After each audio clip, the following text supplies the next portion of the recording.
Have you ever felt like you're running on empty, like you've given everything you have, and there's just nothing left? You look at your bank account, your pantry, or even your own energy levels and think, this is it, I'm at the end of my rope.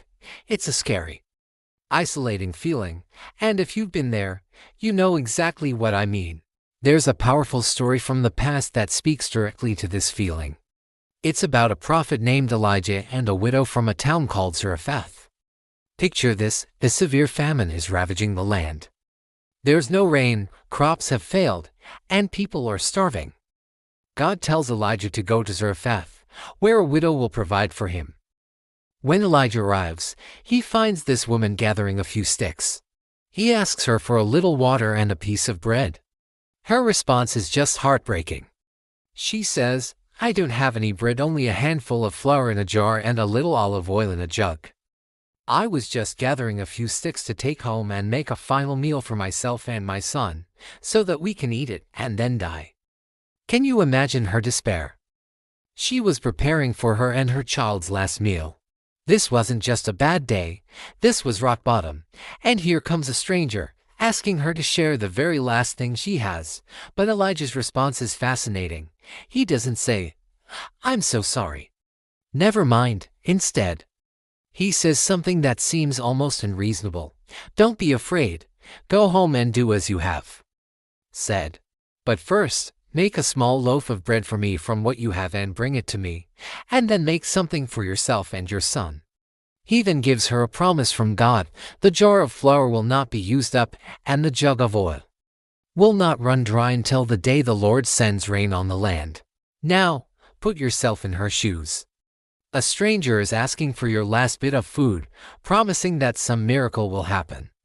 Every rational thought would scream, "No way. I have to protect my son."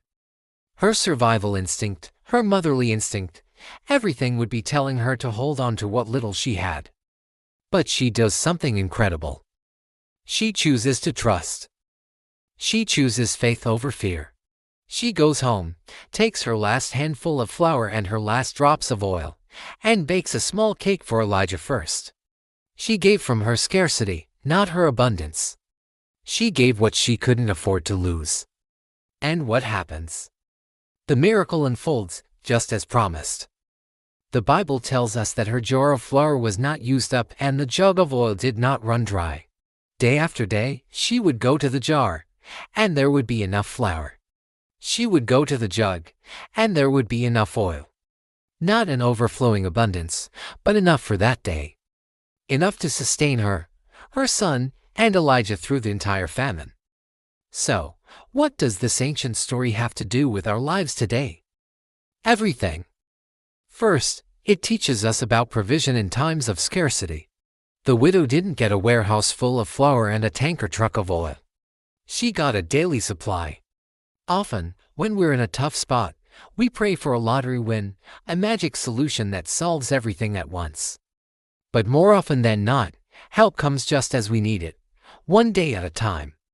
It's the daily bread that keeps us going, not the lifetime supply. It teaches us to trust for today, knowing that tomorrow will be taken care of when it arrives. Second, it's a powerful lesson on the principle of giving. The widow gave first. It seems counterintuitive, right? When you have little, the natural instinct is to hoard it, but her act of generosity, her leap of faith, is what unlocked the continuous supply. This isn't just about money.